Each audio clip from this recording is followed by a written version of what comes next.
Ngayon po, ano po ba ang posisyon ng Iglesia ni Cristo sa usapin tungkol po sa dating Pangulong Rodrigo Duterte? Ayan po, we come to the crux of the matter. Yes Ano po, opo. Para po sa mga kababayan po natin, ang posisyon po ng Iglesia ni Cristo ay ito. Kung ano ang tama at kung ano ang nasa mga batas natin, yun sana ang dapat pairalin. Huwag po itong pilipitin para umayon sa nais ng sinuman. Hindi po sumasang-ayon ang Iglesia sa anumang hakbangin na hindi naaayon sa mga batas ng ating bansa. Sapagkat ang batas po ang salalayang nagpapanatili ng kaayusan sa ating bansa. Kapag ang batas ay binaliwala, ay nagbubunga ito ng kaguluhan, hidwaan at kawalang hustisya. Alam niyo po iyan. Sino mang Pilipino o mamamayan ng ating bansa na may ginawang paglabag sa ating mga batas, dito dapat litisin sa ating bansa. Bakit po? Sapagkat gumagana naman ang sistema ng ating hustisya. Hindi po natin sinasabing wag litisin ang dating Pangulo sa mga iniaakusa laban sa kanya. Ang saganang amin po, nagtitiwala ang Iglesia ni Cristo sa integridad at kakayahan ng hudikatura para pagpasyahan ng ganitong bagay at usapin. Ang mga hukom natin ay may kakayahan po na gampanan ang kanilang tungkulin, na ipataw ang tamang hustisya at pairali ng katarungan sa lahat ng sandali. Kaya, hindi natin dapat isuko ang soberenya ng ating bansa sa iba. Yan po ang posisyon natin. Ayun, malinaw na malinaw. Ano ha? Nang mag-rally po ang Iglesia noong January 13, 2025, ang ipinanawagan po namin sa mga namiminuno sa ating bansa, at malamang ay naaalala nyo po ito, kapayapaan, pagkakaisa, at unahing asikasuhin ang problema ng ating bansa at mamamayan nito kaysa yung mga hakbanging magbubunga lamang ng awayan at hidwaan. Dahil alam naman ng marami po na ang mga ito pawang pamumulitika lamang. Ang nakakalungkot po ay yung panawagang yun ng Iglesia ni Cristo tila hindi pinakinggan ng mga kinauukulan. Kaya nga po, Kuya Jen, nangyari yung mga nangyayari ngayon. Ayun, oho. Mahirap talaga yung hindi nakikinig, no? Pero dapat po maging specific tayo, di ba? Dahil baka hulaan nila. Kung ang dami kasi nangyayari ngayon. Ano po yung tinutukoy nyo dito na mga pangyayari ngayon? Yun. Again, Kuya Nelson, ano po? Sa inyo nang galing ang tanong, ibabato ko ang sagot sa audience, no? Hindi naman po natin may tatatwa ng sino man. Matindi ang pagkakabahabahagi ngayon ng mga nasa gobyerno hanggang sa ating mga mamamayan. Hindi lamang tayong mga Pilipino ang nakakaalam na hindi tayo nagkakaisa. Ang nakakalungkot, maging ang mga taga-ibang bansang nagmamasid sa kaganapan po rito ngayon sa Pilipinas, alam na alam nila, hindi nagkakaisa. Magulo. Malamang po, maging ang mga kapatid natin sa ibang bansa, ganyan din po ang sentimiento. Kaya Edwin, ano po? Sila po na nakakakita sa atin, may kanya-kanya silang opinion po. Naku, mabuti po, nabanggit niyo po yan kay Edwin, ano ha? And my heart wouldn't beat, and I am still wait here in the silence until you come and say while with me.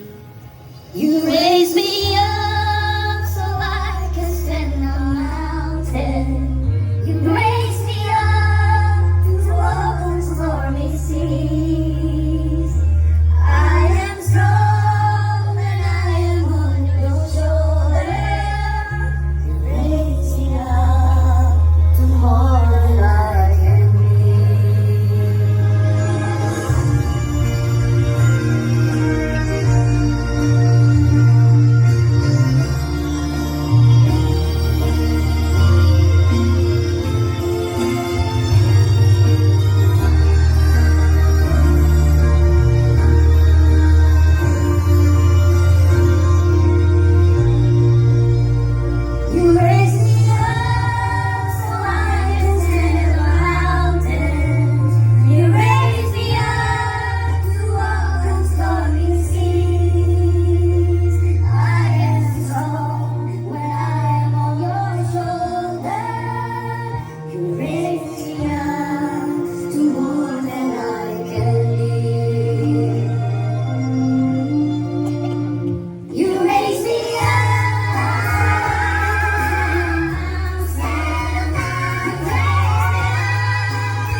ipagdasal rin natin ang ating Vice Presidente na si Inday Sara Duterte sa kanyang kaligtasan.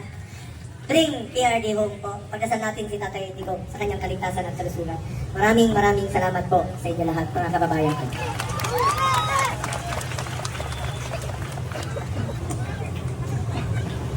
Maraming salamat, Senator Christopher Bongo! Mabuhay ang Pilipinas! Mabuhay si Pangulong Duterte! Father, towards Malacanang, we are praying, Father God, that your might and your power shall be upon that place. We bind evil. We bind evil. Pride, corruption, O Lord. You said in your word, Father, whatever is bound in heaven is bound on earth. Whatever is left loose in heaven is left loose on earth. And so right now we pray. You are king over Malacanang and you hold the lives of everyone who served there. Alam namin, O Diyos, na ang buhay ni Bongbong Marcos ay nasa kapalaran, ang kapalaran niya ay nasa iyo. Its beginning and its end is in your hand. Right now, Father, we pray, Lord, hold his heart, hold his mind, and hold his life. Father, we are asking, Lord, for your forgiveness upon every person, O Lord God, in this place. And as we ask for forgiveness, Father God, your power and your Holy Spirit will be upon this place and will be upon that place, O Lord God. Lord, alam mo ang motibo ng kanilang puso at ang sabi ng iyong salita, you judge us according to the motives of our hearts. And so right now, Lord, we just pray, Father God, that you judge the heart of President Marcos. And Father, right now, as we raise our hands, we also pray, Father God, for Tatay Digong, VP Sara, and the whole Duterte family. Hold their lives, and your protection shall surround them. Send your angels, O Lord. Alam nyo ang puso ng bawat Pilipino na nandito na nagtitipon, ang aming pagmamahal sa Kanya, ang aming pagpapasalamat sa iyo, O Diyos, dahil binigay mo sila sa amin. And right now, Father God, we are declaring for His safety, we are declaring for His freedom, and we are declaring, Lord, that evil shall never prosper in the Philippines because the Philippines belongs to you and you are King over our land and over our lives. We thank you, Father, because our prayers are answered. Nagpapasalamat kami, O Diyos, dahil tinanggal mo and you have uprooted the evil that is sitting in Malacanang.